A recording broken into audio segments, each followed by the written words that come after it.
নমস্কার, welcome to astro console. আজকের বিষয় হলো তুলা রাশির বার্ষিক রাশিফল 2025। আর সবাই ভালো থাকবে। সমস্ত দর্শককে জানাই 2025 সালের আন্তরিক শুভেচ্ছা। ভালো থেকো সবাই, নতুন বছর আনন্দ করে কাটিও। আর নতুন বছরে অনেক সুখবর আছে, অনেক ভালো খবর আছে, অনেক কিছু অপরচুনিটি আছে, কিছু চ্যালেঞ্জ আছে, সেগুলো নিয়ে আমি আজকে আলোচনা করব। তো চ্যালেঞ্জগুলো যেগুলো আসছে সেগুলো খুবই মিনিমাম, আর আসার কথা হলো যে সুযোগ বা সুবিধা সেগুলো ম্যাক্সিমাম। তো এই ম্যাক্সিমাম আর মিনিমামের মধ্যে ম্যাক্সিমামটা হলো যে সুবিধা বা ভালো জিনিস, ভালো খবর, আর যেটা মিনিমাম সেটা হলো যে চ্যালেঞ্জ, সেটা একেবারে কম। তো শুক্র অর্থাৎ এই তুলা রাশির অধিপতি শুক্রদেব এই বছরে বেশিরভাগ সময় শনি ও রাহুর কৃপায় থাকবে, এবং শনি ও রাহুর প্রায় দৃষ্টিতেও থাকবে। তো এই জন্য বলবো যে 2025 সাল মঙ্গলের বছর হলেও আমি বলবো যে শুক্রের জন্য কিন্তু খুব একটা খারাপ বছর নয়। শুক্র, শনি, রাহু এরা এই বছরে অনেক কিছু ঘটাবে, অনেক কিছু ম্যাটার করে, যেগুলো ওপরে মানে যে ভালো মন্দ যে ঘটনাগুলো আমাদের জীবনে প্রভাব ফেলে, সেই সমস্ত জিনিসগুলোর ওপরে এদের ছাপ থাকবে, প্রভাব থাকবে। তাই এই বছরটা তোমাদের জন্য গুরুত্বপূর্ণ। আমি শুরু করব, প্রথমেই বলেছি লগ্নপতি শুক্র দিয়ে। লগ্নপতি শুক্র আমি দেখতে পাচ্ছি প্রথমেই থাকছে বছরের মানে প্রথম মাস, যে জানুয়ারি মাস, শুক্র এবং শনি এরা যুগলবন্দী হয়ে আছে কুম্ভ রাশিতে। তো শুক্র তার মিত্র রাশিতে আছে, এবং শনি তার মিত্র মানে গুরুদেব, প্রায় গুরুতুল্য একটা শুক্রাচার্যকে তিনি প্রায় গুরু বলে মনে করেন। তো একসঙ্গে গুরু শিষ্য যুগলবন্দী হয়ে আছেন কুম্ভ রাশিতে, তুলা রাশির পঞ্চম ভাবে মানে ত্রিকোণ ভাবে এরা সহাবস্থান করছে। তো বছরের প্রথম মাসটা একদম দারুণ, অর্থাৎ খুব ভালো মাস। ত্রিকোণের লগ্নপতি এবং পঞ্চমপতি একসঙ্গে যখন থাকে তখন কি হয়, সারা বছরে আমরা কি করব, কিভাবে প্ল্যানিং করব, তারপর হচ্ছে যে আমাদের পরিকল্পনা কি হতে পারে, আগামী দিনে আমাদের ভবিষ্যৎ কেমন হতে পারে, সেটা আমরা সারা বছরের আভাসটা আমরা প্রথম মাসেই বুঝে উঠতে পারি। তো জানুয়ারি মাসটা তোলার জন্য সেরকমই একটা মাস। কি করবে, অর্থাৎ তোমাদেরকে প্রথম মাসেই প্ল্যানিং করতে হবে যে আগামী 11টা মাস আমরা কিভাবে কাটাবো।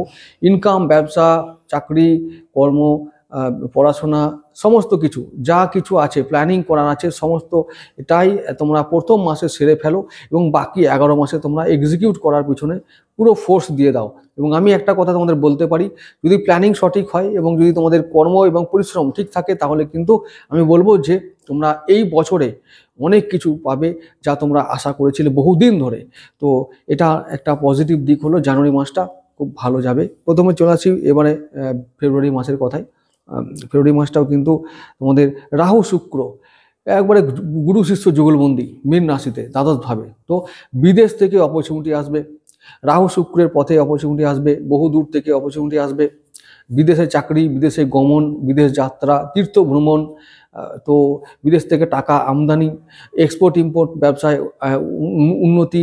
তো এই সমস্ত ব্যবসাগুলো বা শেয়ার মার্কেট, এই সমস্ত জায়গা থেকে তোমাদের ফেব্রুয়ারি মাসে উন্নতি হবে, বা সুবিধা যে বলেছিলাম যে অপরচুনিটি, সেই অপরচুনিটিগুলো এই মাসে আসবে। তো ফেব্রুয়ারি মাসটা ভালো মাস।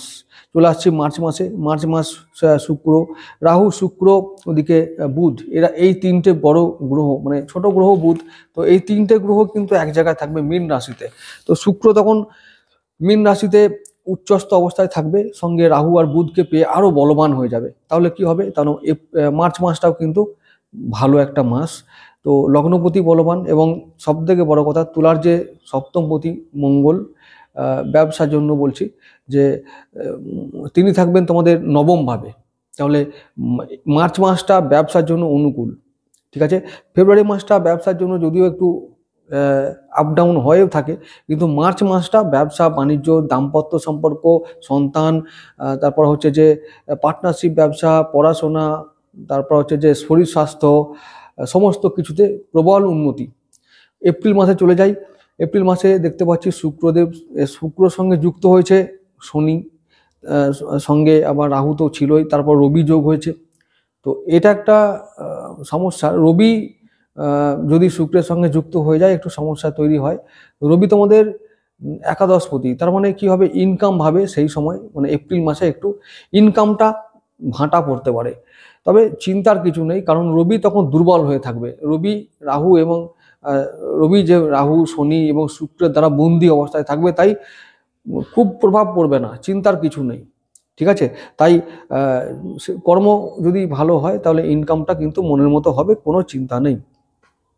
এপ্রিল মাসে ব্যবসা কেমন যাবে? ব্যবসা যদি বলি তাহলে ব্যবসাটা আমি বলবো যে মঙ্গল মঙ্গল থাকবে মিথুনে, তো তোমাদের নবম ভাবে, তো মার্চ মাসের মতনই এপ্রিল মাসে ব্যবসা ভালো যাবে। তারপর যদি বলি বিদ্যা বা ওদিকে অন্যান্য বিষয়গুলো, স্বাস্থ্য, তো তারপর হচ্ছে যে সন্তান, এরা কেমন থাকবে, তো এপ্রিল মাসটাও কিন্তু খুব ভালো সময়, সমস্ত ক্ষেত্রে তোমাদের ভালো ফল আসবে। যদি এপ্রিল মাসে তোমরা যারা নতুন কোনো ব্যবসা শুরু করতে চাও তো সেদিন তোমরা করতে পারো, নতুন ব্যবসা, নতুন জায়গায় ইনভেস্টমেন্ট, তো তারপর হচ্ছে যে শেয়ার মার্কেটে ইনভেস্টমেন্ট, এই সমস্ত জায়গাগুলো তোমরা দেখতে পারো। সুযোগ সুবিধা জানুয়ারি থেকে একেবারে এপ্রিল পর্যন্ত বিভিন্ন ক্ষেত্রে সুযোগ সুবিধা আসবে, নতুন কর্ম লাভ, নতুন কর্ম পরিবর্তন, কর্মের জায়গায় পরিবর্তন, এরকম করে বহু বহু সুযোগ আসবে। তো সেইগুলো যোগাযোগ ব্যবস্থার উন্নতি হবে, বন্ধু মহল বাড়বে, পরিচিতি মহল বাড়বে এবং ওদের দ্বারা তোমরা উপকৃত হবে। তোমাদের নিজের যে প্রোফাইল সেটা ইমপ্রুভ হবে, তো জব প্রোফাইলটা ইমপ্রুভ করবে। তো সুতরাং এই জানুয়ারি থেকে এপ্রিল মাস, এই যে প্রথম 4টে মাস তোমাদের জন্য, তুলার জন্য বলবো খুব ভালো একটা সময়, খুব ভালো সময়, তোমরা সুযোগ বেশি পাবে, চ্যালেঞ্জ বহুত কম আসবে। এবার আসছি মে মাস। মে মাসের জন্য যদি বলবো যে আবার মে মাসেও দেখতে পাচ্ছি শুক্র, শনি, রাহু, বুধ, এরা 4টে গ্রহ একেবারে মীন রাশিতে থাকবে, তোমাদের ষষ্ঠ ভাবে থাকবে। তো তোমাদেরকে বারবার বলবো যে মে মাসটায় যদি তোমরা কেউ লোন নিয়ে কোনো ব্যবসা শুরু করতে যাও বা লোন নিয়ে কোনো শিক্ষা গ্রহণ করতে যাও, তো একটু সাবধান থাকতে হবে। ব্যবসার কারণে এবং পড়াশোনার কারণে বা নিজের শরীর স্বাস্থ্যের কারণে ঋণ হতে পারে, তো ঋণ থেকে একটু সাবধান থেকো। কিন্তু আবার বলছি, ওখানে ওই মে মাসে মানে বিদেশ থেকে টাকা আগমন, বিদেশি কোম্পানির সঙ্গে টাই আপ করা, বিজনেস শুরু করা বা ওদের সঙ্গে বিজনেস করলে তাদের মধ্যে সুফল পাওয়া, তারপর হচ্ছে যে শেয়ার মার্কেট তো আছেই, শেয়ার মার্কেট, ট্রান্সপোর্ট, ম্যানেজমেন্ট, তারপর হচ্ছে যে ল, যারা ল এর আন্ডারে সেকশনে কাজ করো তাদের জন্য ভালো সময়। তো মে মাসটাও তোমাদের জন্য ভালো সময়, কোনো অসুবিধার কিছু নেই। আর একটা কথা বলে রাখবো, ব্যবসা বাণিজ্য মে মাসে কিন্তু ব্যবসা একটু মন্দার দেখা দিতে পারে, একটু, খুব বেশি নয়, কারণ ব্যবসার যে অধিপতি মঙ্গলদেব তখন কর্কটের নিজস্ব থাকবে আর রাহুর দৃষ্টি থাকবে। তবে আমি বলবো যে সেটা খুবই সামান্য কয়েকটা দিনের জন্য, চিন্তার কিছু নেই। মে মাসটা ব্যবসাটা সাবধানে করতে হবে। যারা লোন নিয়ে ব্যবসা করবে, যারা ঋণ করে ব্যবসা করবে, তাদের অবশ্যই সাবধান থাকতে হবে, মানে খুবই সাবধান। সাবধান কোন কোন জায়গায় থাকতে হয়, আমার যেমন আয় তেমন ব্যয়, এই হলো ব্যাপার। এই ব্যাপারটা মনে রেখে চলতে হবে, তাহলে দেখবে যে আমরা মানে কঠিন অবস্থাগুলোকে চ্যালেঞ্জ করে চলতে পারবো। মে মাস ভালো কাটবে, চিন্তার কিছু নেই। চলে আসছে জুন মাসে। জুন মাসে শুক্র একা হয়ে যাবে মেষ রাশিতে। তো মেষ রাশিতে শুক্র যদি একা হয়ে যায় তো তখন কি হবে, শুক্র তোমাদের লগ্নপতি, অর্থাৎ শখ মানে নিজের যা ক্ষেত্র, তুলা থেকে মেষে উল্টো দিকে গেল, তাহলে মেষে গেল, তাহলে শুক্রের অবস্থা একটু খারাপ হয়ে যাবে। তো শুক্রের অবস্থা খারাপ হয়ে যাওয়া মানে সেই সময় জুন মাস গরম, তো খুব তোমার শরীর স্বাস্থ্যের নজর রাখতে হবে।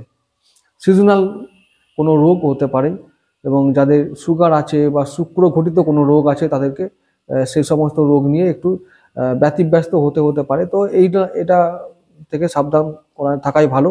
আর যদি বলবো যে অন্যান্য যে ব্যবসার কি হবে বা ওদিকে টাকা ইনকাম কেমন হবে, তো ইনকামের ক্ষেত্রে বলবো রবিদেব তখন হচ্ছে যে যাবে বৃষ রাশিতে, তোমাদের ষষ্ঠ ভাবে, তাহলে ইনকাম কিন্তু মোটামুটি যেমন হচ্ছিল তেমনভাবেই হবে। মাঝে মাঝে একটু ভাটা আসতে পারে, কারণ ওদিকে ইনকাম করার যে জায়গা, তোমার হচ্ছে যে জুন মাসটার কথা বলছি, রবি বৃষ রাশিতে খুব একটা ভালো পজিশন পায় না, যেহেতু শুক্রের ঘর, তো তোমার হচ্ছে যে একটা মিডিয়াম ইনকাম দেবে। ইনকামের ক্ষেত্রে একটু চ্যালেঞ্জ আসবে জুন মাসে। বাকি সমস্ত ক্ষেত্রে ভালো ফল। শুক্র নিচস্থ থাকলে শরীর স্বাস্থ্য আর ইনকাম এই দুটো জায়গা নিয়ে সাবধান থাকতে হবে। বাকি সমস্ত জায়গায় যেমন আমি বলবো যে অন্যান্য বাকি মানে যেমন বলবো পঞ্চমে তখন রাহু থাকবে। ওই যে জুন মাস তখন না হবে কি রাহু কেতু তখন ট্রানজিট করে চলে যাবে তোমাদের পঞ্চম ভাবে রাহু, আর তখন চলে যাবে একাদশ ভাবে কেতু। তো একাদশে কেতু থাকা খুব ভালো, আর রাহু পঞ্চমে থাকাটাও খুব ভালো, বিশেষ করে তুলার জন্য এটা খুব ভালো। পঞ্চমে রাহু এলে কি হবে, আমরা উটপটাং বুদ্ধি পাবো। কিরকম বুদ্ধি? ওই যে কোন কোন জায়গায় নিবেশ করতে হবে, কোন কোন জায়গায় ইনভেস্ট করতে হবে, কোন কোন ক্ষেত্রে আমাদেরকে আরো এগিয়ে যেতে হবে। তো এই সমস্ত ব্যাপারগুলো আমাদের মাথায় আসবে এবং হঠাৎ করে আসবে এবং এত ভালো আসবে যে ওই আইডিয়াগুলো আমাদের জীবন পরিবর্তন করতে সাহায্য করবে। তো এইগুলো খুব হবে। তো জুন মাসটা কিন্তু বলবো যে খুব খারাপ মাস নয়, জুন মাসটা ভালো মাস। আর একটা কথা বলে রাখি, জুন মাস থেকে ওটা মে মাস থেকে শুরু হয়েছিল। মে মাসটা আর ওদিকে জুন মাসটা, এই দুটো মাস কাল সর্প যোগ থাকবে। তো সাবধান, এই সময়টা যে কোনো সিদ্ধান্ত নিতে হবে অনেক ভেবেচিন্তে। জুলাই মাসে চলে যাব। জুলাই মাসে আমাদের তুলা রাশির অধিপতি শুক্রদেব থাকবে স্বক্ষেত্রী হয়ে বিশ্ব রাশিতে, ষষ্ঠভাবে থাকবে, অষ্টমভাবে থাকবে। তো হঠাৎ করে শুভ পরিবর্তন, শুভ পরিবর্তন কোন কোন জায়গায় হবে? শুভ পরিবর্তন হবে ব্যবসা ক্ষেত্রে হবে, ইনকামের ক্ষেত্রে হবে, শুভ পরিবর্তন হবে, অর্থাৎ ভালো পজিটিভ চেঞ্জ হবে। ভালো জিনিস মানে আমার যা কিছু ঘটবে এগুলো আমার জন্য হিতকারী, উপকারী হবে। তো তারপর হচ্ছে যে পঞ্চমে রাহু আসছে, তার মানে পঞ্চমে রাহুটা এক্সিট করবে, 1 বছর পর্যন্ত থাকবে, 1.5 বছর পর্যন্ত থাকবে। তো 1.5 বছর রাহু পঞ্চমে এবং কেতু একাদশে থাকলে কেতু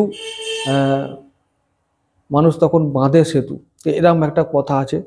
তো সেতু মানে হলো এরকম যে যোগাযোগ স্থাপন করা, যোগাযোগ বাড়িয়ে তোলে।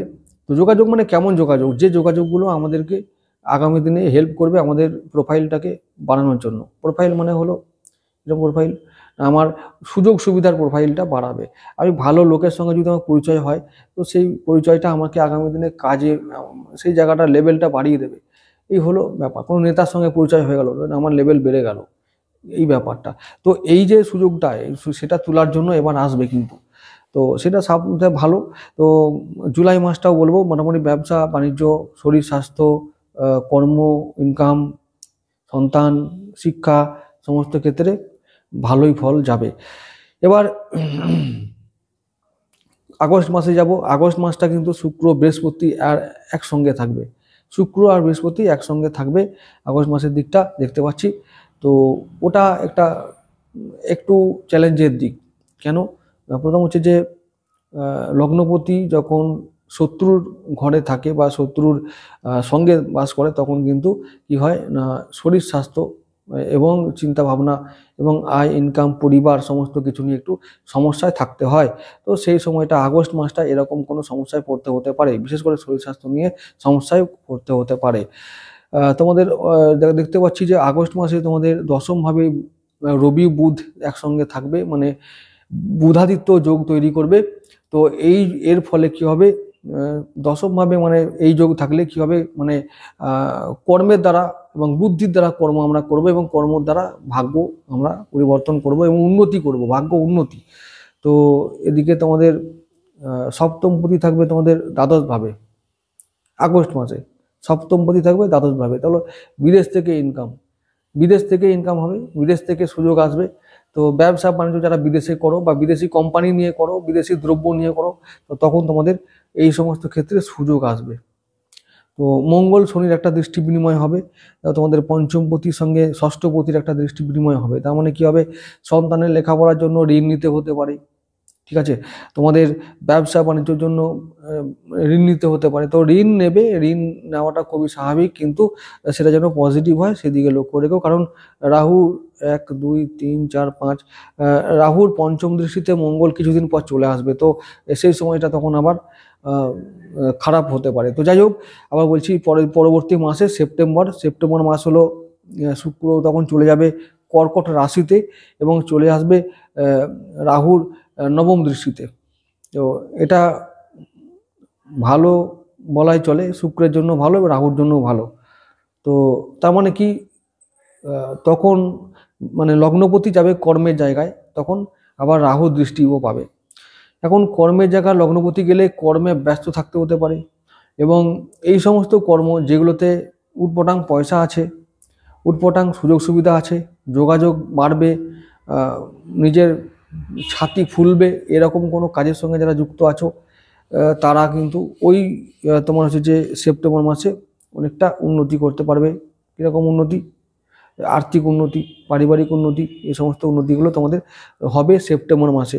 সেপ্টেম্বর মাসে তোমার হচ্ছে যে যেটা শুক্র যেহেতু কর্কটে থাকবে, সম্ভবত যদি পুষ্যা নক্ষত্রে থাকে তখন তো আরও ভালো যোগ। অর্থাৎ তখন কি হবে না, পরিবারের উপর দায়িত্ব নিতে হবে, পরিবারেরকে দায়িত্ব নিতে হবে। আর সেপ্টেম্বর মাসে ব্যবসা কেমন যাবে? ব্যবসা যদি বলি মঙ্গলকে দেখবো, তাহলে মঙ্গল দেখতে পাচ্ছি সেপ্টেম্বর মাসে চলে আসে তোমাদের দ্বাদশ। সেটা একই, ওই মঙ্গল তো অনেক দিন করে থাকে, তো কন্যা রাশিতে থাকবে এবং তোমাদের দ্বাদশভাবে থাকবে। তো সেপ্টেম্বর মাসে ব্যবসাগুলো ভালোই যাবে। ব্যবসা ভালো যাবে মানে কারো যাদের ব্যবসা বিদেশি দ্রব্যের সঙ্গে, বিদেশি কোম্পানির সঙ্গে, এবং বিদেশ থেকে টাকা আসার যাদের সোর্স আছে, এবং বিদেশি মুদ্রা নিয়ে যারা যারা কাজ করো, যারা মঙ্গলের ব্যবসা করো, যারা শুক্রের ব্যবসা করো, তাদের কিন্তু ভালো সময় আসবে, তাদের ভালো সময় তখন চলবে। তো ব্যবসা বাণিজ্য মোটামুটি তখন কিন্তু বলবো যে 70% ভালো রেজাল্ট থাকবে। অক্টোবর মাসে চলে যাই। অক্টোবর মাস হচ্ছে যে তোমার অক্টোবর মাসে শুক্র দেখতে পাচ্ছি চলে এসছে আমাদের সিংহ রাশিতে, কর্কট থেকে সিংহে। শুক্রের সঙ্গে কেতু তখন যুক্ত হয়ে যাবে সিংহ রাশিতে, তখন তোমাদের ওটা একাদশ ভাব। তাহলে কি হবে? একাদশে কেতু ভালো করে, কিন্তু শুক্র কেতু শরীর স্বাস্থ্যের জন্য খারাপ। যোগাযোগ ভালো করবে, টাকা ভালো দেবে, মানে আমাদের শুক্র কেতু যখন কম্বিনেশন হবে আমাদের অক্টোবর মাসে, যোগাযোগ ভালো হবে, টাকা দেবে, ইনকাম দেবে। ইনকামের জন্য আমাকে ব্যস্ত থাকতে হবে, ইনকাম করব, কিন্তু রোগও পাবো। শুক্র কেতু, শুক্র মানে হলো যে দেহের নিচের নিম্নাঙ্গে যে সমস্ত পার্ট আছে সেই সমস্ত পার্টের দেখভাল করা। তো সে সঙ্গে শুক্র যদি কেতু যোগ হয়ে যায় তাহলে কি হবে না, ওই পার্টগুলোতে গুপ্ত রোগ তৈরি হতে পারে বা গুপ্ত যন্ত্রণা হতে পারে, যেমন কোনো শিরদাঁড়ায় ব্যথা, স্পাইনাল কর্ডে ব্যথা, এরকম করে যেগুলো হয় আর কি, অ্যাবডোমাল পার্টে ওইদিকে নিচের দিকে ব্যথা, এবার মেয়েলি রোগ, প্রস্টেট, এই সমস্ত সব কিছু হতে পারে সেই সময়। অক্টোবর মাসে এগুলো দেখে নিও। মঙ্গল থাকবে নাশস্ত হয়ে, মানে তোমাদের সপ্তমপতি। তো ব্যবসা বাণিজ্য খুব একটা ভালো যাবে না অক্টোবর মাসে, ব্যবসা বাণিজ্য একেবারে ভালো যাবে না, খুব সাবধান থাকবে। শরীর স্বাস্থ্যটা বললাম ধ্যান দিতে হবে। ইনকামেও কিন্তু সেরকম বাধা না থাকলেও একটু বাধা হবে। আর ওদিকে বলছি যারা রাহু বুধ শুক্র এদের ব্যবসা করো তারা সেদিন তখন অক্টোবর মাসে গেনার হবে। কিছু যারা ইনভেস্ট করে রেখেছিল বছরের প্রথম দিকে তারা কিন্তু সেই অক্টোবর মাসে ফল পাবে। পরের মাসে চলে যাব নভেম্বর মাস। নভেম্বর মাসের শুক্র তোমার থাকছে হচ্ছে যে নিচস্থ হয়ে কন্যা রাশিতে, শনি দৃষ্টি পাচ্ছে। তো সেই সময় যারা প্রেম করছো তাদের জন্য খুব ব্যাড নিউজ, প্রেম চলে যেতে পারে। আর তোমার হচ্ছে যে বাকি যে বৃহস্পতি তখন চলে আসবে কর্কটে, মানে উচ্চস্থ অবস্থায়। শত্রু বা তৃতীয়পতি ওদিকে হচ্ছে যে ষষ্ঠপতি, তৃতীয় ও ষষ্ঠপতি যখন উচ্চস্থ হবে তখন কি হবে না, আমাদের ভাই বোনরা আমাদের এগেনস্টে চলে যাওয়ার চেষ্টা করবে এবং তার দ্বারা আমাদের সঙ্গে শত্রুতা করার চেষ্টা করবে, বিশেষ করে জমি জায়গা ব্যাপারে। তো এই সমস্ত জায়গা থেকে আমাদের সাবধান থাকতে হবে। নভেম্বর মাসটা তোমাদেরকে তৃতীয়পতি যেহেতু তোমাদের শত্রু, তাই তোমাদের সাবধান থাকতে হবে ভাই বোনদের নিয়ে, আশেপাশের মানুষজনদের নিয়ে। এমনিতে শরীর স্বাস্থ্য ভালো থাকবে। এবং নভেম্বর মাসে যদি কথা বলি, শরীর স্বাস্থ্য ভালো থাকবে, ব্যবসা বাণিজ্য মোটামুটি ভালোই যাবে, কারণ মঙ্গল তখন বৃশ্চিকে চলে যাবে, স্বক্ষেত্রী হয়ে যাবে, তাই ব্যবসা বাণিজ্য ভালো চলবে, ইনকাম ভালো হবে। তোমার যারা হঠাৎ কোনো প্রাপ্তি যোগ হতে পারে, হঠাৎ প্রাপ্তি হতেই পারে, কারণ শুক্র থাকবে শনি নজরে, তো চিন্তার কিছু নেই, এটা একটা ভালো যোগ। নভেম্বর মাসটা মোটামুটি 80% ভালো রেজাল্ট নিয়ে তোমরা কাটাতে পারবে। পরের মাসে চলে যাব লাস্ট মাস ডিসেম্বর মাস। শুক্র থাকবে তখন দেখছি বৃশ্চিকে থাকবে, তখন মঙ্গলের সঙ্গে থাকবে, মঙ্গল শুক্র রবি একসঙ্গে থাকবে। এটা একটা ব্যাড কম্বিনেশন। তোমাদের ধনভাবে এই সপ্তমপতি থাকাটা যেমন ব্যবসার ক্ষেত্রে ভালো, তেমনি শুক্র মঙ্গল আর রবির কম্বিনেশনটা কিন্তু ভালো নয়। তখন শরীর স্বাস্থ্যের দিকে অবশ্যই নজর রাখতে হবে। অবশ্যই বলবো যেটা শুরুয়াত হবে, আমি আবারও বলছি যে শুরুয়াতটা হবে সেই সেপ্টেম্বর মাসে এবং শেষটা দেখাবে খেলা ডিসেম্বর মাসে। তাই শরীর স্বাস্থ্য নিয়ে কিন্তু সেই আমি বলবো তুলা রাশির মানুষদের লাস্ট 4টে মাস, সেপ্টেম্বর, অক্টোবর, নভেম্বর, ডিসেম্বর, এই লাস্ট 4টে মাস ভালো, খুব সাবধান থাকতে হবে, শরীরকে ভালো রাখতে হবে, না হলে কিন্তু খুব বিপদ। কারণ এই বছরটা অনেক মানুষকে অনেক কিছু দেবে, কিন্তু সঙ্গে শরীরটাও নিয়ে চলে যাবে। তো টাকা দেবে, তোমাদেরকে বলছি যে একটা কথা তুলা রাশির মানুষদের বারবার বলবো যে টাকা দেবে শনি রাহু, এবার যখন তোমাদের সমস্ত কিছু অপরচুনিটি আছে, চ্যালেঞ্জ আছে, কারণ এটা তোমাদের যেহেতু লগ্নপতি শুক্র, আর এই বছরটা হচ্ছে মঙ্গলের, তো মঙ্গলের বছর হলে ভয়ের কিছু নেই, বছরে ওটা মিনিমাম এফেক্ট, তো ওটা নিয়ে কোনো চিন্তার কিছু নেই, বড় করে দেখার কিছু নেই, বড় করে ভাবার কিছু নেই। মোটামুটি মঙ্গলদেব এই বছরটা কন্ট্রোল করে, তো কি হয়েছে বছর কন্ট্রোল করবে, তো কি হয়েছে, তো বাকি তো আছেই আমাদের শনি রাহু শুক্র, তো এদেরকে নিয়ে চিন্তার কিছু নেই, এরা তোমার ফেভারে থাকবে, এবং এরা যেহেতু ফেভারে আছে তাই মঙ্গলের দ্বারা কোনো কিছু করা হবে না। আর একটা কথা বলি, বছরের বেশিরভাগ সময় মঙ্গল নিচস্থ হয়ে থাকবে, তাই এবং শনি নক্ষত্রে থাকবে, তাই মঙ্গলকে নিয়ে কোনো অসুবিধার কিছু নেই। তাই বলবো যে পুরোপুরি এই যে জানুয়ারি থেকে ডিসেম্বর মাসে কথা বললাম, ম্যাক্সিমাম মাসগুলো ভালো ফল দেবে, অর্থাৎ মোটামুটি কয়েকটা মাসের কথা বললাম, এই মাসগুলো ছাড়া বাকি যে 10টা মাস ভালো ফল দেবে, ভালো ফল দেবে। ঠিক আছে, তো তোমরা সবাই ভালো থেকো। আবার বলবো যে তুলা রাশির জন্য ভালো যে দিন কটা আছে সেটা হলো, ভালো বার যদি বলি তাহলে হলো যে শুক্র, শনি এবং বুধ, এটা হচ্ছে শুভ বার। আর যদি বলি যে শুভ রং সাদা, সবুজ, নীল, আর শুভ দিন মাসের 6, 5, 15, 14, 13, 17, 22, 23, 24, 26, 31, এগুলো হচ্ছে শুভ দিন। আর শুভ মাস হলো এই বছরের শুভ মাস জুলাই, নভেম্বর আর ডিসেম্বর। আমি এটা বললাম বটে, তবে তার কারণ আছে অনেক কিছু, কারণগুলো বুঝতে পারবে, রাশিফলটা মন দিয়ে শোনো, তাহলে বুঝতে পারবে যে কেন এই মাসগুলোকে শুভ বললাম, আর ফল যখন হবে তখন তোমরা বুঝতে পারবে। তো যাই হোক বন্ধুরা, আজকে এটুকু থাক।